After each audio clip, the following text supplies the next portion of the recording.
So let me just put it plainly out there. Was choosing MBBS a wrong turn? I am a person who went to the interview even in my first attempt itself. So it is not impossible for us doctors. But to become a working professional, then prepare for the exam is a little more challenging. I think such perverse trends in medical professionals has to go. It has to stop somewhere. Okay, that's actually a very difficult question, but I'll try to put in my own words. So what I think is that there are two types of doctors.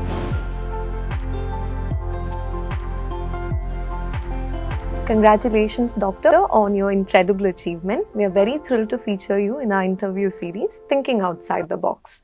Dr. Issac Jose has cracked one of the toughest exams, the UPSC, securing an impressive all India rank of 430. As a fellow doctor, I feel proud and connected to your success. Thank you so much. Yeah. What do you feel about this achievement? I feel like I have actually cracked a big challenge because for us doctors, it is not an easy task to move out to a different field and we have to study a lot of subjects. So I feel that I have achieved a monumental task. But then what I now understand is that there's a lot more coming, and it feels good, but it feels, strange also. To be a civil servant is a cherished dream for many. Sometimes depicted as a mighty police hero or an elegant IAS officer in films. So I just want to know, was this your childhood dream or what led you to pursue the UPSC path? I don't think it was a childhood dream of mine. I only acquired it throughout my life experiences. But I think it is the coming together of various factors. For example, I used to love social studies as a subject. I was a fan of history, geography and politics, but I never got to pursue it after my 10th standard. Then in my during my internship days, I started, it might appear very out of the box, but I started reading this book, Jawaharlal Nehru's The Discovery of India. So I couldn't understand what he was mentioning in that book because I didn't have that basic knowledge of history or geography. So I had challenged myself. I wanted to know what he has written, and I started reading a little bit of my old textbooks, a little bit of history. And I thought, okay, it is very fascinating. Then why don't I go for a different exam other than my post-graduation studies? That is how I zeroed in on UPSC. But then what was missing was my aptitude to public service. So I think that during my studying days, like in my academic years, I had big exposure to public service during my community medicine posting. So all these factors came together and I thankfully zeroed in on UPSC civil service examination. So it was not a childhood dream, but definitely it was an acquired dream that I wanted to make it come true. That's a very beautiful story. So a doctor moving to the field of civil service is less common than people from other fields doing this, like engineering, for example. So let me just put it plainly out there. Was choosing MBBS a wrong turn? Or what do you think many doctors face the dilemma of leaving this field after so many years of hard work that they have put in? What is your answer to this? I think that requires justification on two levels. One is the society always asking, why does a doctor want to go into civil services? I think 2019 was a watershed event in the entire Indian history. During the time of COVID, what we understood is that we require a battery of health professionals in civil administration. So I think we have an answer for that, to justify ourselves in front of the society. The second question is, by justifying ourselves, should I take medicine just to become a civil servant? Being a civil servant, the exam is designed in such a way that it is a 3-level exam and you have to take it the entire 3 levels again, even if you fail one particular level. So we cannot do that without good amount of financial support and resources within ourselves. So becoming a doctor was actually a boon to me because I could work in between. I could muster enough financial resources to sustain myself. At the same time, I had the flexibility of appearing and studying for the exam also. So I don't think it would be a wrong turn as far as the individual is concerned or as far as the community is concerned, because it is fortunately or unfortunately the need of the hour, since we face a plethora of healthcare challenges in front of us, especially for a developing a hugely populous country like India. For a student who is aiming to crack this exam, or for a working professional who's trying to make this happen during work, how can they achieve this dream of UPSC? I'm asking you particularly your preparation strategy. How many years did it take? How many hours of studying a day did you do? It took me 4 attempts to crack. I am a person who went to the interview even in my first attempt itself. So it is not impossible for us doctors. But to become a working professional, then prepare for the exam is a little more challenging. So the idea was to read the newspaper every day, because unlike what the coaching centers tell you, UPSC is not bothered about the pre-made questions and answers. You attempt 500 test series, you will not even get one exact question asked by the UPSC. So it's all about how much we internalize while we read newspapers, while we observe the society, while we watch news channels. It's more about that. So it's easy in that sense. You can read the newspaper and you can observe the world around you, and that itself is one kind of preparation. The second thing is to always keep getting updated about what's happening, especially as a doctor, for those people who have medical science as their optional subject. Because every time I see one patient whom I manage from a particular topic I have in the syllabus, I always go and read about it. That keeps me, in the edge of both my job as well as my preparation. That is the second most important thing. The third most important thing is to read books. It opens your horizons individually, as well as it makes you prepare for the upcoming event that's going to happen. Then the last advice that I would give is, if you're considering a break from your job, that should be done at the time of your mains preparation. That is when we require a lot of time to prepare, and doing that preparation while doing your job, that may not be very easy, or that may not be very fruitful for average people like me or anyone else. So that is a time when you have to consider to take a break, and always keep the hospital management abreast of the fact that you are preparing, because unlike what we have in mind, they'll accommodate all your needs and requirements, because for them also it's a matter of, it's a proud moment to have one of their doctor go into civil administration, and that is what is one fact that has kept me able to prepare while I work. I had colleagues as well as my seniors who used to adjust my work schedule so that I can prepare. So I think it's important to keep them also in the loop. I know Dr. Issac Jose is a voracious reader, so probably a tough question for you. Which is your favorite book?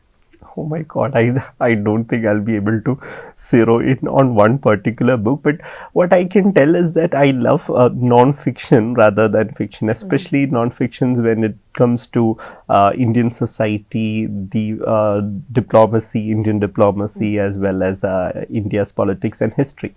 The current book that I'm reading, maybe I think it's better to tell that the current book I'm reading is Madhavi Menon's A History of Infinite Desires in India. Okay. So it's about what is the history of desire in India, how India has embraced almost all forms of desires, like homosexuality, being a straight person, or a person with any different kind of orientation. So that's one of my currently running favorite books. Okay. But as for an aspirant, I would always advise that people read Nehru's The Discovery of India. Okay, yeah, that's a very good answer. Okay, since you brought that subject up, I want to ask this to you. Sometimes we are hearing news about medical professionals treating people, homosexual people, in different ways or not giving them the respect that they deserve. What do you want to say about this? What I feel is that as long as you practice in India, every citizen is protected by the fundamental rights, and the fundamental right is exhaustive as far as Indian citizens are concerned. The right of a person to life, and not just life of dignity. So the Supreme Court has repeatedly firmly stated that just because a person has a different orientation, he or she cannot be treated any differently. So it is for doctors who are treating such people differently, it's a matter of legal ignorance. The second is the matter of their own professional ignorance, because long back almost all psychiatric bodies across the world has agreed or has brought the consensus that it is no longer a disease. Conversion therapies are wrong. Yes. And they have put the verdict in very clear and plain words. Then there is only the problem of how far the society accepts it. Look, the society's acceptance is not something that you have to consider when you treat a patient. When you treat a patient, we are considering what scientific facts we have in front of us, what medical facts we have in front of us. The society can think one thing or the other. There will always be people who think differently. There will always be people who follow the mainstream opinion. But as far as being a doctor is concerned, all those shouldn't influence a doctor's decision. At the end, we are treating human beings. We are not. We are looking at a society where everyone has equal dignity. We are not looking at people who enjoy some graded forms of dignity. I think such perverse trends in medical professionals has to go. It has to stop somewhere. Right. Very happy that we could bring up this very important issue. All right. So back to my question about your preparation strategy. I would like to know how many hours you dedicated for your preparation. Were you working during your preparation? And sorry to bombard you with so many questions, but what do you want to tell aspirants? How can they do this? Okay. First, in order to properly put my strategy, we have to understand that this examination is of 3 levels. One is the preliminary examination, which is an OMR based exam. The second is a mains exam, which is 9 papers of 250 marks each, and the interview. Unfortunately, people have a feeling that it's a technical interview that is designed to elicit your knowledge. Right. But that is not how it works, because the UPSC is terming it as a personality test. So a personality test looks at a person's holistic development, a holistic view.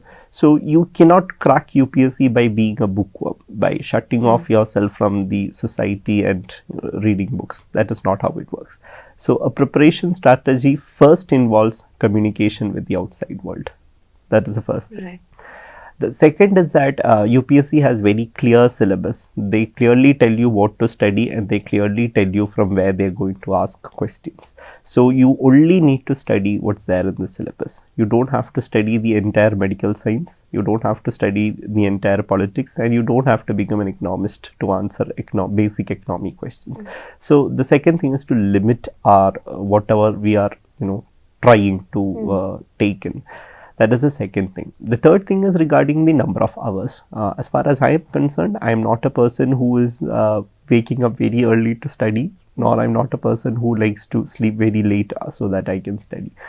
I am a person who does all my regular routine work, and I study for mains examination. That's when we learn the most, is what I think. So for mains examination, I start my studies by 10 o'clock and I end it by 8 o'clock or 9 o'clock in the evening, because I need for some time away from books, away from study material, and for myself.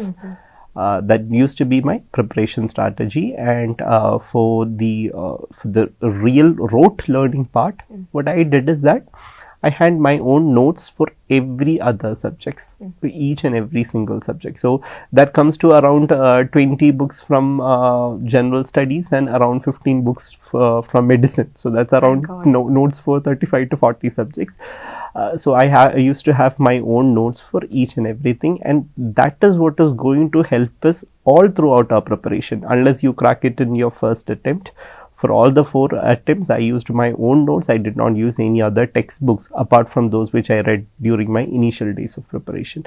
I think that pretty well sums up my strategy. And we need to have a lot of practice. Practice as much as you can. Read again and again for prelims, write again and again for mains. All right, that's really helpful, I think. Yes. Many people face a lot of confusion when choosing their careers or their passion.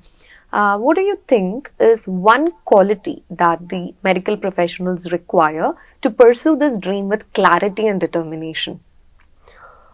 Okay, that's actually a very difficult question, but I'll try to put in my own words. So what I think is that there are 2 types of doctors. There are people who want to make a lot of money because they happen to become a doctor, or there are another group of students who has the real orientation towards public service. They want to serve the poor and the needy.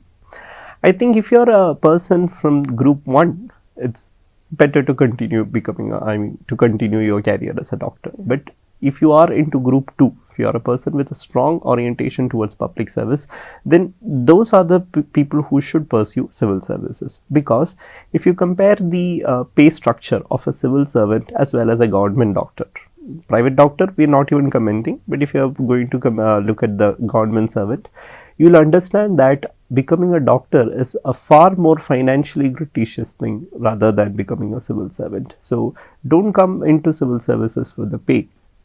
Come into the civil services because you have a strong orientation to the public and to serve the needy. In fact, one thing as a civil servant that we always learn is what guides policy making. Civil servants are ultimately people who should make policies. What guides policy making? There's only one guidance for policy making in India, that is to look at the last man standing. And if that person is happy because you are bringing one particular policy, then you're doing it in the right way. So as far as doctors coming into civil service, they need to come only with a strong public orientation. Okay, that's a very honest answer. I really appreciate you telling this. The NEET PG exam itself is a difficult exam comprising of 19 vast subjects and requiring 1 year minimum of preparation. But in your case, you chose medical science as your optional subject, which is a monumental task to prepare along with an extensive UPSC syllabus. So what challenges did you face when you decided to choose this path? Could you please talk about that? I think the most important decision that every aspirant faces is to select what his optional subject is for their mains examination. In my case, I was revolving around anthropology or medical science. And so there were people who were telling me that medical science optional is a less rewarding subject. It is difficult to learn and various other arguments. But for me, what I thought is that I've been a practicing doctor for the past 5 years. I've studied enough medicine during my undergraduate days. So it's not a new subject to me. Second is that when I checked the UPSC syllabus, it has omitted all the subjects which I don't personally feel inclined to. For example, we don't have to study ophthalmology, we don't have to study ENT, and UPSC has a clear guideline about what to study. You don't have to study every anatomy, the entire anatomy of the human body, because they clearly tell you that you have to study the anatomy of the stomach, anatomy of the prostate. You don't have to study the entire anatomy of abdomen or the pelvis. So it was very clear to me. And the third thing is that the objectivity in medical science, because if they ask you one question, there's only one answer to it. If you write it well, you get marks. If you don't write it well, you don't get marks. But we go to anthropology, that may not be the case, because there are various ways in which a person can put the answer to one single question, and it introduces subjectivity into evaluation. So considering all these 3 factors, that's why I chose medical science as an optional subject. But for those doctors especially who are preparing, who want to prepare the UPSC and they know a little bit of the general studies subjects quite well, then anthropology can be one option that they have to think about. It's a matter of it's a choice. It's a matter of personal choice rather than a doctor who should take a medical science optional. There's nothing like that. In fact, the UPSC doesn't know if you are a doctor or not, since we are explicitly prohibited from writing our academic designation like doctor in front of our title, in front of our names across the entire examination process. So no one can know if you're a doctor or not, and it doesn't make any difference also, because almost all the aspirants are writing the same examination, competing for the same number of 1,000 posts.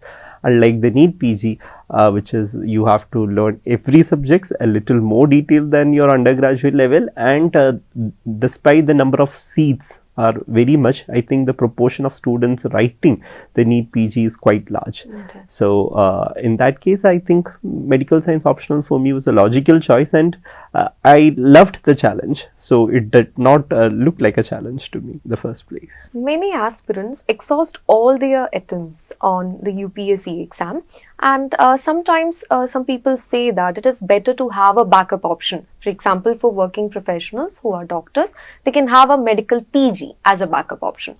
But Dr. Issac, you did not have a PG, which shows you were very confident in pursuing this path. What do you want to say about that kind of a conviction?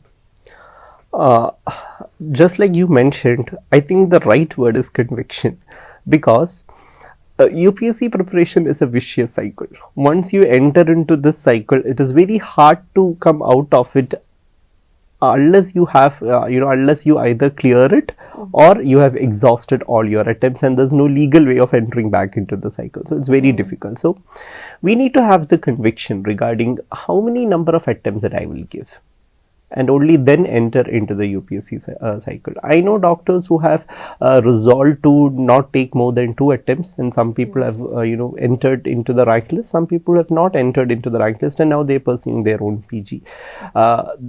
We need to have conviction and a clear idea regarding how many number of attempts that we are going to give. In my case, I was very clear that I'll give a maximum of 6 attempts. That means the legally permitted number of attempts before which I'll pursue post-graduation as an option. And it is important to convince this to your life partner, your family members and everyone, because they are the crucial checkpoints in this entire cycle. Like they can guide you if you need to enter back into the cycle, or if you need to go to a different post-graduation option. So I think it's important to convince them and make them crucial checkpoints in your entire UPSC cycle. I think it's my conviction as well as my family's, my friends, everyone's conviction that has helped me, take the right choice is what I think. This is a very beautiful answer. I think it's one of the best advices you can give an aspirant, isn't it? Yeah. Thank you. Thank you. Many studies have shown that the average life expectancy of a doctor is between 55 to 59 years. And the suicide risk for a doctor is 2.5 times higher than that of a general population. So because of so many reasons, so many doctors are moving abroad nowadays to pursue their careers. What do you think about this particular trend? What is your take on this trend? I think India has always been a nation that has both embraced as well as discouraged migration. And it is not a new phenomenon also. People migrating to different countries. I don't think it is a new phenomenon, and I don't think it is something that we can stop either. But what we have to understand is that anyone going from this country to a different country, they are also taking along the values of our system.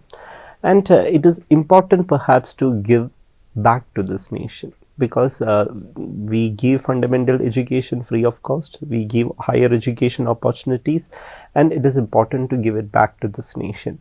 Migration is definitely a good thing when the right conditions come together. As far as doctors specifically are migrating, I also think that it has got a lot to do with the system. For example, I think I know doctors, I know super specialists who caters to around 100 to 150 patients per day. It is because the huge difference in the disparity in between the population as well as the number of doctors that are available, and this only exacerbates when you come to rural areas. So it is a burden on that particular doctor. Second is the lack of investment in infrastructure and technology. And third is, a trailing down of research opportunities. And it also the other factor, or the most important factor, I think, is the kind of time that a person has to invest to become a very good doctor. You have to study 5.5 years of MBBS, then you have to, that includes internship, then 1 year for NEET PG, then another 3 years for your post graduation, 1 or 2 years for senior residency, then another 3 years for super specialty. Look, it consumes a person's prime years. Very true.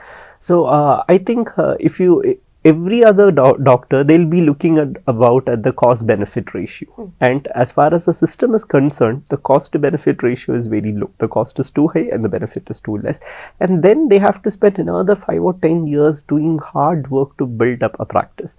So being a doctor has kind of become less attractive. But it stays attractive in other countries because there are proper limits to the number of patients that you can look at. There are limits to the kind of problems that you have to deal with.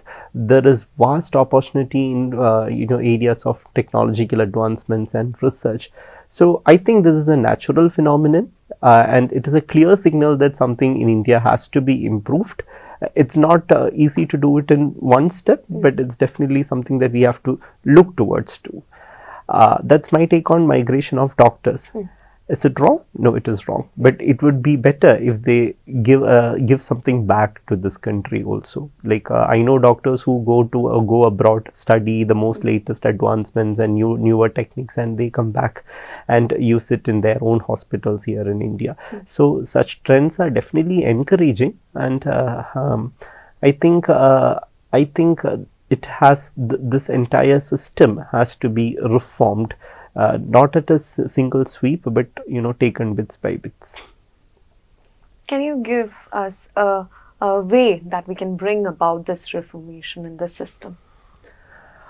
Okay, that's actually the problem here in healthcare is one thing is that it is we have a mix of public-private partnership, and private hospitals are mushrooming, and the infrastructure or the capacity of public hospitals are going down. That is one thing. Second is where we have to increase the amount of investment or the money that we move to public healthcare. We are hardly utilizing 2% of our GDP, and without money it's very difficult to reform the system. Third is we must move away from this rat race kind of competition for post-graduation seats. That is another thing. And fourth, I think as the medical fraternity entirely, we must understand that the hierarchy that we are building in medical colleges has to be done away with.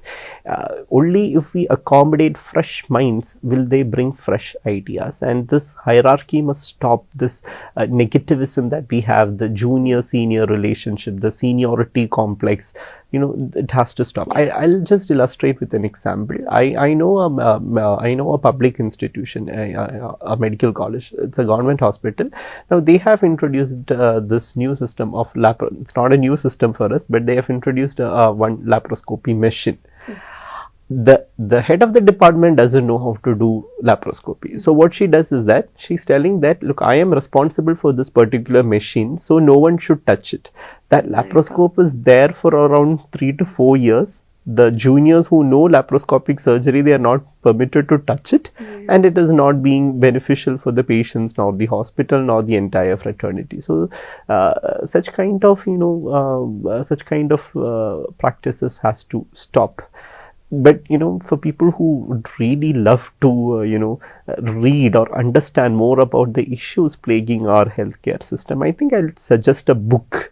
That's the best thing that I can do apart from trying to reform the system. That is Do We Care by Sujata.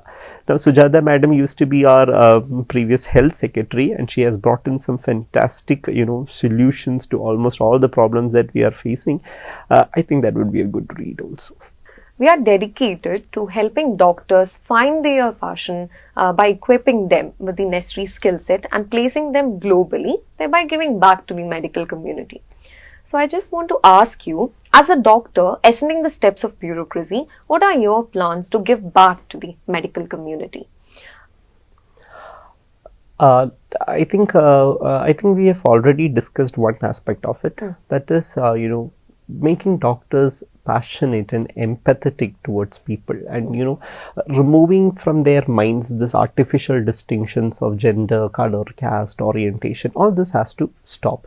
So, as a doctor as well as a bureaucrat who is now going to go to different parts of India, what I feel is that one of my primary objective should be to build empathy in people, and that also includes doctors.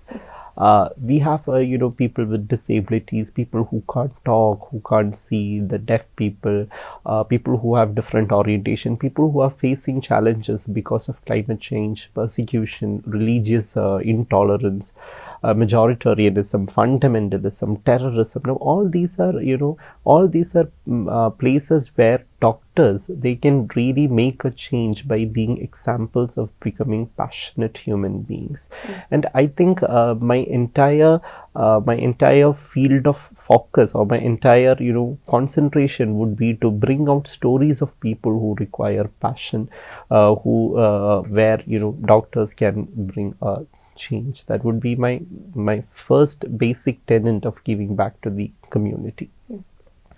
The second is, unfortunately, what I find is that doctors are not very knowledgeable regarding what is happening in this country. For example, let us take the example. Recently, I was recently I was looking at the Parliamentary Standing Committee's report, and I do not know, but aromatase inhibitors are banned in India for treatment of fertility and infertility. But then still almost all doctors give it. Or there are doctors who think that the system in America or the system in UK is far better than the system in India. So I was looking at it, and what I found is that recently a very passionate topic about the breast cancer. So in 2023 in October, the National Health Service started recommending a monoclonal antibody called Oliparib for triple negative breast cancer. So people were asking, are those things available in India? So I checked up with what the government has to say, and you see, it was available, it was made available in India, and it was brought into official protocols that particular month itself, in 2023 October. So doctors they're not abreast about the recent advances that we as a nation make, and we as a global population make. So I think to build awareness regarding the need to be constantly updated. The present system is like, you study MBBS, you finish your super specialty, come out and practice everything that you have studied and finish. Yes. But that is unfortunately not how it should be. The people here, the nation should benefit out of doctors for whom we are spending huge amounts of money. So I think that would be my second area of focus, and that's how I plan to give back to the community, the very same community from which I am also coming from. Okay. What about artificial intelligence? How should medical professionals accommodate this very new change in our society today? Yes, look, artificial intelligence is a general purpose technology, and so far we have had 4 industrial revolutions in the course of humankind's history. What we have seen is that anytime a general purpose technology is introduced at a very large scale, what we have seen is that some people have lost their jobs and we have gained more jobs. For example, let's take the example of printing. When printing came into the fore, almost all the teachers who had this tradition of transmitting knowledge orally, they lost their job. But there was a group of people who gained a new profession called publishers or printers.